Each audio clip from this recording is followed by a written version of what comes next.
There's a massive problem for new runners, and that is taking advice from people who have been running for a long time. The reason I say that is because those seasoned runners have often forgotten what it was like to start running. They have been running for so long that they have actually forgotten what they didn't know when they first started running. In this video, we're going to share the 9 things that we would most definitely do if we were starting out today.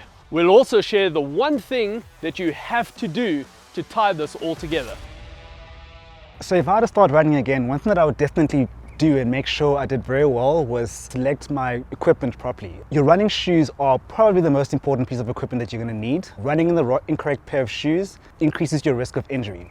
So what you want to do is you want to go to a specialty running store. At these stores, they can measure your feet, they can analyze your gaits either through a treadmill, or they can often what they do is they'll have you put on a pair of shoes and run around the store, and someone will observe how you run, and then they can recommend the right shoes for you. And what you are looking for over and above everything is a comfortable pair of shoes. So you don't need to buy the most expensive pair of shoes. Right now shoes can go for, as here in South Africa, about 4,500 Rand, in dollars about $250. You don't need the most expensive pair of shoes. You need a pair of shoes that is comfortable and that is fitted for you specifically. If the shoes are ill-fitting, you run the risk of getting blisters and black toes. And if it's the incorrect shoe, if you need a shoe with support and you get a neutral shoe, you're running the risk of increasing injury. And then in terms of clothing, what you want to do with your clothing is that you sweat when you run. And sweating is a very important part of your body's natural process of what's called homeostasis. Your body likes to maintain core temperature, so it wants to cool you down, and it does this by sweating.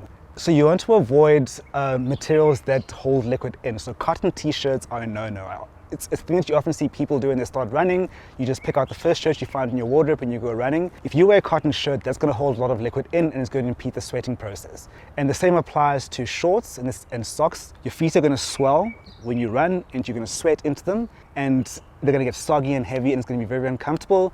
And wet feet and the movement of your foot inside your shoe is a recipe for blisters, and blisters are no good when you're running. Another thing to look out for with your clothing and your shoes and your clothes is you want to look for things that have reflective surfaces. A lot of us like to run early in the morning or late in the evening, and you'll be running with traffic and you want the cars to be able to see you.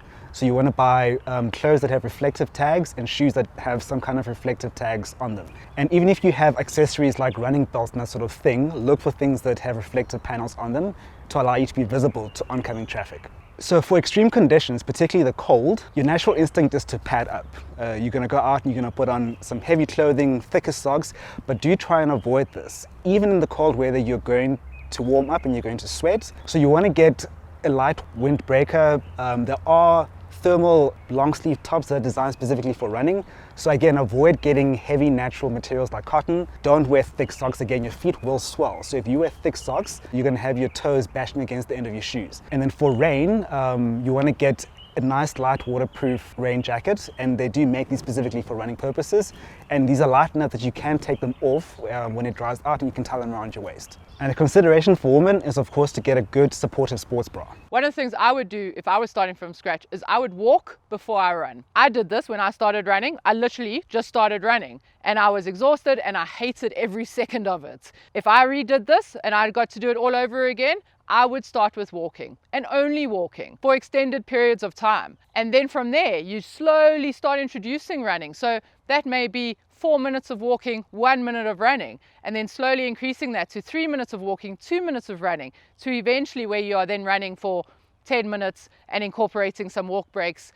into your training. That is really important too. I often find that people don't incorporate enough walk breaks, and it's one of the mistakes I made in the beginning as well, is that I was convinced that I had to run continuously in order to be a good runner. And over time I've learned that incorporating those walk breaks within my running has really made me a stronger runner and has allowed me to go further for much longer by using and really manipulating the walk breaks. One of the benefits of walking when we're running is that it's helping to build the structures around your joints, the ligaments and the tendons, and to help create a little bit of strength with that. But in order to fast track that is something that we can do, which is strength training. And I'm going to hand over to Ntutu. He's going to talk a little bit more about that. So something else that I wish I'd done when I was starting out running is strength training. I've got to admit here, I love running. I can happily go out and run 2 hours, but if you put me with dumbbells or exercise mat and say do half an hour strength training, I'm going going to procrastinate and find any excuse not to do it. But strength training is so important for runners. It has a lot of useful things that it does for you as a runner to help you achieve your goals. Strength training will strengthen your muscles and your tendons. It builds injury prevention. And you know that the important thing about running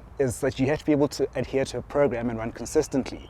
So if you have something in your program that can help you prevent injury and make you stronger, you would do it, right? And strength training is that one key, very important key that is often neglected by runners, and we should all be thinking about doing strength training at least once a week, ideally twice a week. And the great news for you is that we have put together a free strength program that you can do on your own at home. Just click on the link on screen now. If I was starting out now, I would make sure I set realistic goals. What do I mean by that? Here in South Africa, we have a crazy event called the Comrades Marathon. Now, it's called the Comrades Marathon, but it is actually a 56-mile or 90-kilometer ultra marathon. It is the oldest ultra marathon in the world and has about 20,000 participants every year. It is something that a lot of South Africans grew up around, watching on TV, and most runners here in South Africa who are starting out running are running or want to run because they want to do the Comrades Marathon. So that is their goal starting out. Don't get me wrong, something like the Comrades Marathon is a great goal to have down the line, but it is not a realistic goal for right now. You may have decided on New Year's Eve, you had a good party, a lot of friends around, someone twisted your arm into entering the Comrades Marathon. It's 1st of January, you're ready, you want to get started, but the race is in June. That is really not a long enough time for you to build up appropriately for an event of that magnitude. So that's what I'm talking about, realistic goals. Let's break it down into smaller bite sizes. Set yourself smaller goals, short-term goals, starting out maybe with, I want to run 3 times this week and make sure I don't miss any training sessions. Then I want to be consistent. I want to put week on top of week on top of week and avoid getting injured. Those are the smaller bites, the realistic goals we really should be building on with the bigger picture in mind. Putting all the puzzle pieces together could be a goal. So I don't want to miss any strength training. That's something I really want to focus on in implementing into my training plan. Being as consistent as possible in my training plan going forward. Maybe setting yourself a smaller goal of, I want to run a park run and see how well I do. The park run is a good goal, building up to a 10K, potentially a half marathon. And then over time, when all the training has been consistent, you're doing well, you'll start to see really good improvements. You then start building your distances up, your events up, with the ultimate goal of wanting to run an ultra marathon, a Comrades Marathon, for example. If I was starting to run again, I would start out really slowly. The reason why you want to build up slowly and start out slowly is because the slower you go, the more sustainable the change. And this is for a whole bunch of reasons. The first and most important is if you start really slowly, only run a little bit, run very easy, and add in walk breaks, then you aren't going to feel absolutely terrible and feel like this isn't for me. So if you start off really slowly, small chunks, you feel much better and you feel like it's something you can do, and then you gradually build that up. Then by building up slowly, you actually allow your body to adapt with you. So all the ligaments, the tendons, the muscles, the energy systems, everything can literally build step by step by step, making the whole process much more pleasant, much safer, preventing injury, and ensuring that you get really nice and strong and fit. And that's why I coined the phrase, the slower you start, the more sustainable your running will be. There's a big misconception around running and how if you want to be a good runner, you need to run every day. One of the things that I would do over if I got to start from scratch is I'd incorporate rest days and more recovery. It is just such a misnomer that people think that you are actually getting better while you are doing that exercise, while you are running. But once you learn that you're actually only getting the benefit of that run, when you recover, you'll start seeing your rest days and your recovery days as important as your training days. And so one of the things I would do is I'd incorporate more rest days into my training and also incorporate more recovery kind of techniques. What do I mean by that? So essentially when you're running or when you're training, when you're exercising, doing strength work, there's essentially breakdown in the body. Your muscle fibers are actually tearing. There's a lot of systemic failure. And so the body kind of goes, oh, I didn't like feeling like that. So when you rest and recover, it makes itself stronger.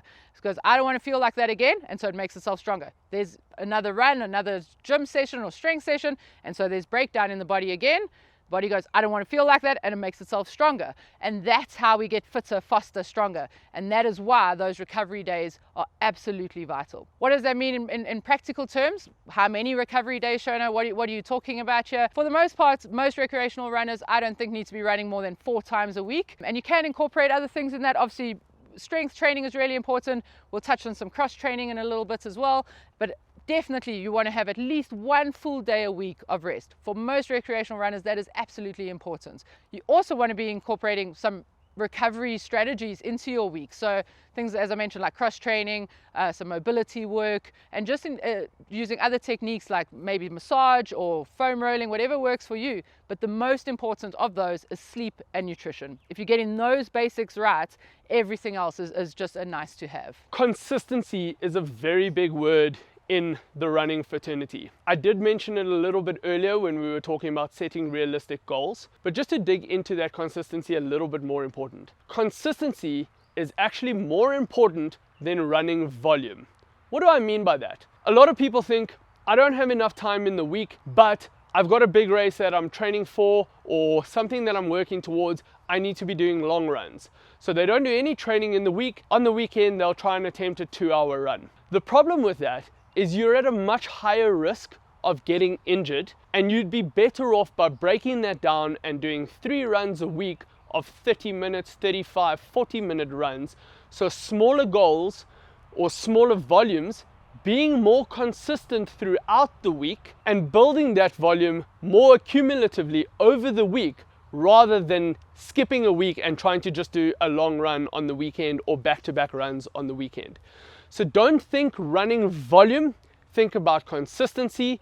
You're at less chance of getting injured, less chance of getting sick, which means you can put training week on top of training week and build. So consistency isn't your discipline of getting out of bed in the morning as much as it is actually being able to put week on top of week on top of week over a training cycle. I mentioned earlier about cross training, and cross training is really such an effective tool to add into your training because it helps build your aerobic capacity, it helps build your engine, but not at the expense of that breakdown that I mentioned earlier.